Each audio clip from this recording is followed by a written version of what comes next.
নমস্কার, আজ আমি বানাবো ডিমের ঝোল। ডিমটা আমি সিদ্ধ করে নিচ্ছি, আলুটাও কেটে নিয়েছি।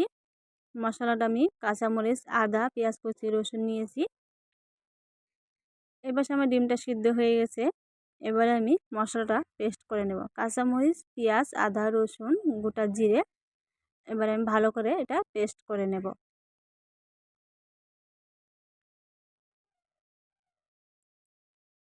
এবার আমার ডিমটা সিদ্ধ হয়ে গেছে, খোসা ছাড়িয়ে নিয়েছি, ডিমটা ভালো করে ভেজে নিয়েছি। এবারে ফোড়ন দিয়ে দেবো। দিয়ে দিলাম তেলের মধ্যে তেজপাতা, একটু লাল লাল হলে দিয়ে দিব গোটা জিরে। গোটা জিরেটা একটু লাল লাল হলে দিয়ে দেবো পেঁয়াজ কুচি।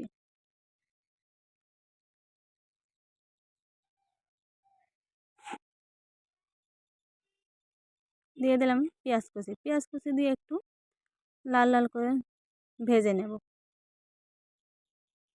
হালকা একটু লাল হবে।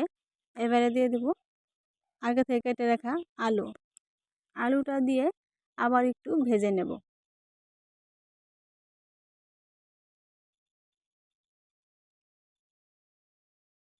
এবার আমি দিয়ে দেবো পরিমাণ মতন লবণ হলুদ। পরিমাণ মতন লবণ হলুদ দিয়ে আবার কিছুক্ষণ এটাকে ভেজে নেব আলুটা।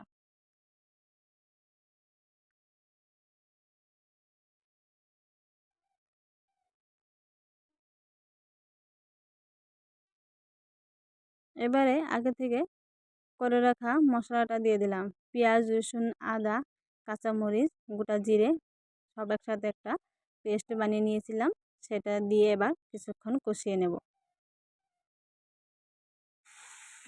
এবার দিয়ে দেবো পরিমাণ মতন ঝোল।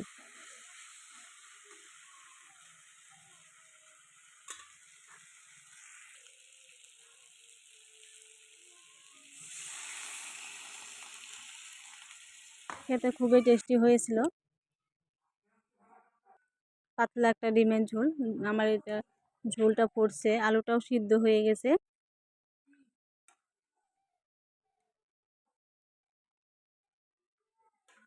এবারে দিয়ে দেব আগে থেকে ভেজে রাখা ডিমটা।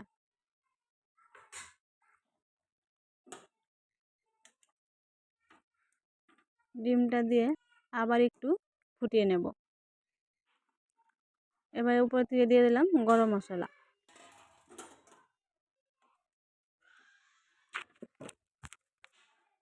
আমার হয়ে গেছে ডিমের ঝোল, খুবই টেস্টি হয়েছে। আপনারা একবার এভাবে করে দেখবেন, খেতে দুর্দান্ত হয়। আজ তবে আসি, নমস্কার। কাল আবার দেখা হবে অন্য কোনো রান্নার সাথে।